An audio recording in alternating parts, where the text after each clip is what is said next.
अस्सलामुअलैकुम व्यूवर्स, कैसे हैं आप सब। उम्मीद है आप सब खैरियत से होंगे। आज मैं आपके लिए लेके आई हूँ शामी कबाब बनाने, फ्रीज़ करने और इनको महफूज करने का मुकम्मल तरीका। ये रेसिपी रमज़ान के हवाले से बहुत ही स्पेशल है और ख़ास तौर पर ये बच्चों के लंच बॉक्स के लिए भी है, या फिर अगर आप शाम की चाय के साथ कुछ हल्का फुल्का और चटपटा खाना चाहते हैं तो आप इन कबाबों को बना के फ्रीज़ कर लें और जब दिल चाहे आप इनको फ्राई करें। आपको बिल्कुल भी महसूस नहीं होगा कि आप अभी फ्रेश कबाब खा रहे हैं या फिर आपने फ्रोज़न कबाब खाए हैं, क्योंकि इनका जायका और रंगत बिल्कुल बरकरार रहेंगे। तो चलिए स्टार्ट करते हैं अपनी रेसिपी। शामी कबाब बनाने के लिए सबसे पहले यहाँ पे मैंने एक प्रेशर कुकर लिया है। अब मैं इसके अंदर तकरीबन 1 लीटर के करीब पानी शामिल कर देती हूँ। तो पानी आप थोड़ा खुला ही इस्तेमाल करें ताकि सारी चीज़ें बहुत ही अच्छे तरीके से गल जाएं। अब मैं इसमें आधा किलो चिकन शामिल कर देती हूँ। मैंने चिकन हड्डी वाला लिया है, आप चाहें तो आप हड्डी के बगैर भी ले सकते हैं, लेकिन अगर आप हड्डी वाले गोश्त से कबाब बनाएंगे तो उससे कबाबों का जायका बहुत ही अच्छा बनता है।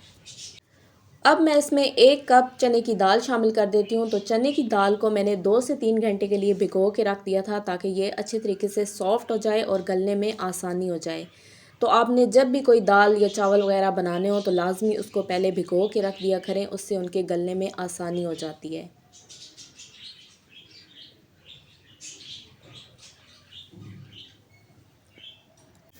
दाल शामिल करने के बाद अब मैं इसमें आलू शामिल कर देती हूँ। तो 1 अदद मैंने आलू लिया था और उसको मैंने क्यूब्स की शक्ल में काट लिया है।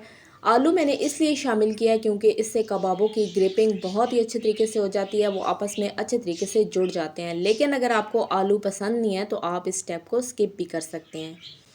अब मैं इसमें 1 अदद प्याज शामिल कर दूंगी। तो 1 अदद दरमियानी साइज़ की मैंने प्याज ली थी और इसको मैंने रफली चॉप कर लिया है, ये भी मैं इसमें शामिल कर देती हूँ।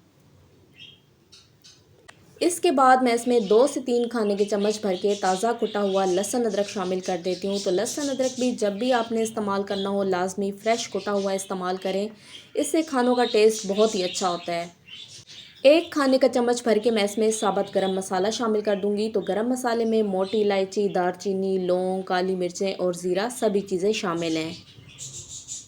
1 चाय का चम्मच मैं इसमें साबुत धनिया भी शामिल कर देती हूँ। साबुत धनिया शामिल करने से भी कबाबों का जायका बहुत ही अच्छा बनता है, तो लाजमी आप इसमें साबुत धनिया शामिल कर दिया करें। 8 से 10 अदद मैं इसमें गोल लाल कश्मीरी मिर्च शामिल कर दूंगी। इसके बाद मैं इसमें 1 खाने का चम्मच नमक, आधा चाय का चम्मच पिसी हुई लाल मिर्चें और आधा चाय का चम्मच मैं इसमें हल्दी का शामिल कर दूंगी। तो मैंने कबाबों के अंदर गोल वाली मिर्चों का इस्तेमाल ज़्यादा किया है और पिसी हुई लाल मिर्चों का इस्तेमाल कम किया है, क्योंकि गोल वाली मिर्चों से कबाबों के अंदर टेस्ट बहुत ही अच्छा आता है। तो मैंने इसलिए उनका इस्तेमाल ज़्यादा किया है और पिसी हुई लाल मिर्चों का इस्तेमाल मैंने कम किया है।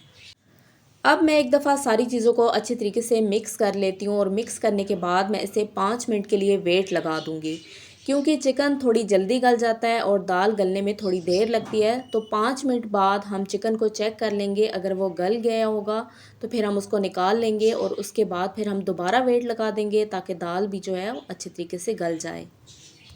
5 मिनट हो चुके हैं वेट लगे हुए। अब हम इसको चेक कर लेते हैं कि चिकन और दाल किस हद तक गल चुके हैं।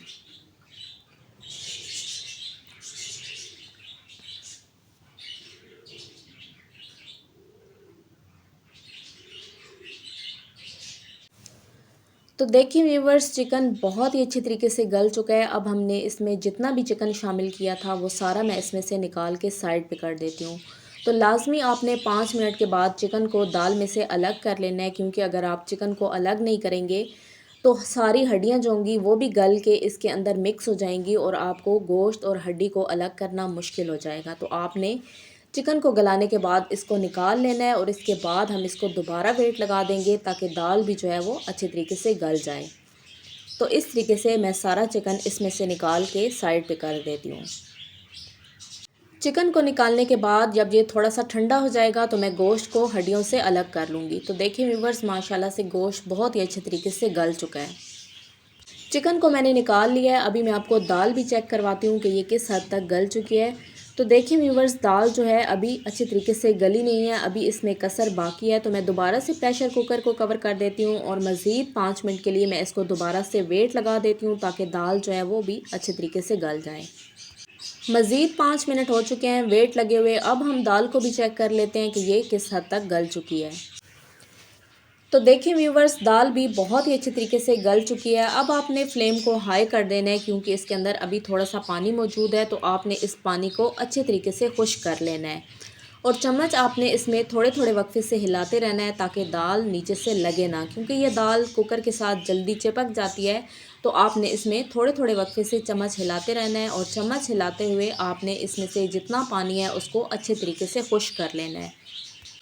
खुश्क करने के साथ साथ आपने इसमें जो खड़े मसाले डाले हैं, जो कि आपको नज़र आ रहे होंगे, जैसे कि इलायची और दालचीनी, वो आपने इसमें से निकाल के साइड पे कर देने हैं, क्योंकि इनका बहुत ही अच्छा सा टेस्ट और फ्लेवर इसके अंदर आ चुका होगा, तो अब हमें उनकी ज़रूरत नहीं है। तो देखिए व्यूवर्स, दाल का पानी अच्छे तरीके से खुश्क हो चुका है। अब मैं इसको सिल पे बारीक पीस लेती हूँ। अक्सर लोग इसको चॉपर में बारीक चॉप कर लेते हैं, तो मुझे इस तरीके से पसंद नहीं है। मैं इसको सिल पे बारीक पीस लेती हूँ। तो मैं अब चिकन और दाल दोनों को अच्छे तरीके से पीस लेती हूँ और इसके बाद मैं आपको नेक्स्ट स्टेप बताती हूँ। ठंडा करने के बाद दाल और चिकन को मैंने अच्छे तरीके से सिल पे पीस लिया है। तो देखें व्यूवर्स, माशाल्लाह से दोनों चीज़ें हमारी पिस के अच्छे तरीके से तैयार हो चुकी हैं। तो देखिए व्यूवर्स, दाल भी माशाल्लाह से बहुत ही अच्छे तरीके से हमारी पिस चुकी है और चिकन भी मैंने अच्छे तरीके से बारीक पीस लिया है। अब मैं इसमें कुछ मसाला जात और शामिल कर देती हूँ। तो सबसे पहले मैं इसमें बारीक कटा हुआ सब्ज़ धनिया शामिल कर दूँगी। इसके बाद मैं इसमें 2 से 3 खाने के चम्मच बारीक कटी हुई प्याज शामिल कर देती हूँ। तो प्याज को आपने बहुत ही बारीक चॉप कर लेना है, या फिर आपने इसको कटिंग बोर्ड पे रख के बहुत ही अच्छे तरीके से बारीक काट लेना है। और इसके साथ ही मैं इसमें 2 से 3 अदद बारीक कटी हुई हरी मिर्चें शामिल कर देती हूँ। तो हरी मिर्चें शामिल करना ऑप्शनल है। अगर आपके घर वालों को पसंद है तो आप इसमें शामिल कर दें, नहीं तो आप इनको स्किप भी कर सकते हैं। आधा चाय का चम्मच मैं इसमें पिसा हुआ गरम मसाला शामिल कर देती हूँ। तो ये भी आपने लाजमी शामिल करना है, इससे कबाबों का टेस्ट बहुत ही अच्छा हो जाता है। और इसके बाद मैं इसमें 1 अदद अंडा शामिल कर देती हूँ। तो अक्सर लोगों को अंडा पसंद नहीं होता है, उनको कच्ची महक आती है, तो आप अंडे को स्किप भी कर सकते हैं। जिस वक्त आपने फ्राई करना हो आप उस वक्त इसको अंडा लगा के फ्राई कर लें, लेकिन मैं इस तरीके से इसके अंदर अंडा डाल देती हूँ और फिर जब इनको फ्राई करना होता है तो फिर दोबारा से हमें अंडा लगाने की ज़रूरत नहीं होती है। अब मैं सारी चीज़ों को अच्छी तरीके से मिक्स कर लेती हूँ। तो मिक्स आपने बहुत ही अच्छे तरीके से करना है ताकि दाल, चिकन और जितने भी हमने इसमें मसाले डाले हैं वो सारे बहुत ही अच्छे तरीके से मिक्स हो जाएं। तो देखिए व्यूवर्स, कबाबों के लिए हमारा मिक्सचर रेडी हो चुका है। अब हम इनके कबाब बना लेते हैं। कबाब बनाने के लिए यहाँ पे मैंने 2 से 3 खाने के चम्मच कुकिंग ऑयल के लिए हैं। तो ये मैं इस तरीके से हाथ के ऊपर लगा दूँगी, यानी कि हाथों को आपने हल्का सा ऑयल से ग्रीस कर लेना है ताकि आपके हाथों के साथ मिक्सचर चिपके ना।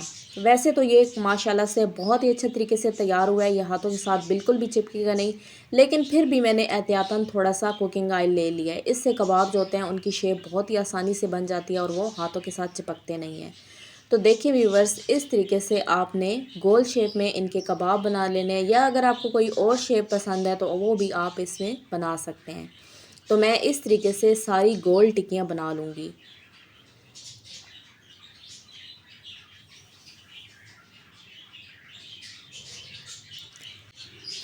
तो देखिए व्यूवर्स, एक कबाब हमारा बन के तैयार हो चुका है। इसी तरीके से मैं बाकी के सारे कबाब भी बना के तैयार कर लेती हूँ। कबाबों को बनाने के बाद आपने एक बड़ी ट्रे ले लेनी है और इस तरीके से आपने लाइन में सारे कबाब लगाते जाने हैं, क्योंकि जिस वक्त आप इनको फ्रीज़ करें तो आपको फ्रीज़ करने में बहुत ही आसानी हो। अगर आपके फ्रीज़र में इतना बड़ा ट्रे नहीं आता है तो फिर आप छोटी प्लेटें ले लें और उनके अंदर कबाबों को तरतीब से लगाते जाएं। अभी मैं आपको डिटेल से नेक्स्ट में बताऊंगी कि आपने किस तरीके से इनको रखना है और किस तरीके से आपने इनको फ्रीज़ करना है। तो देखिए व्यूवर्स, इस तरीके से आपने सारे कबाब अच्छे से बना के तैयार कर लेने हैं। तो देखिए व्यूवर्स, सारे कबाब हमारे बन के तैयार हो चुके हैं। ये तकरीबन 1 पाव चिकन था और 1 पाव चिकन से माशाल्लाह से मैंने 20 कबाब बना के तैयार कर लिए हैं। तो ये बहुत ही अच्छे मज़ेदार साफ़ सुथरे कबाब बन के तैयार होते हैं। तो आप भी घर पे इस रेसिपी को ज़रूर ट्राई कीजिएगा और मुझे फ़ीडबैक में बताइएगा कि आपको मेरी ये कबाबों की रेसिपी कैसी लगी। कबाबों को तैयार करने के बाद अब मैं इनको 2 से 3 घंटे के लिए फ्रीज़र में रख दूँगी ताकि ये अच्छे से फ्रीज़ हो जाएँ। इसके बाद मैं आपको इन्हें स्टोर करने का तरीका भी बताऊँगी।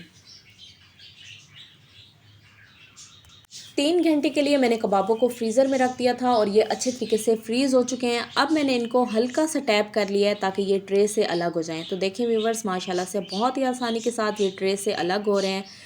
और अगर अलग ना भी हों तो आपने परेशान नहीं होना है। 1 से 2 मिनट के लिए आपने ट्रे को फ्रीज़र से निकाल के बाहर रख देना है, तो ये ख़ुद ब खुद आसानी से अलग हो जाएंगे।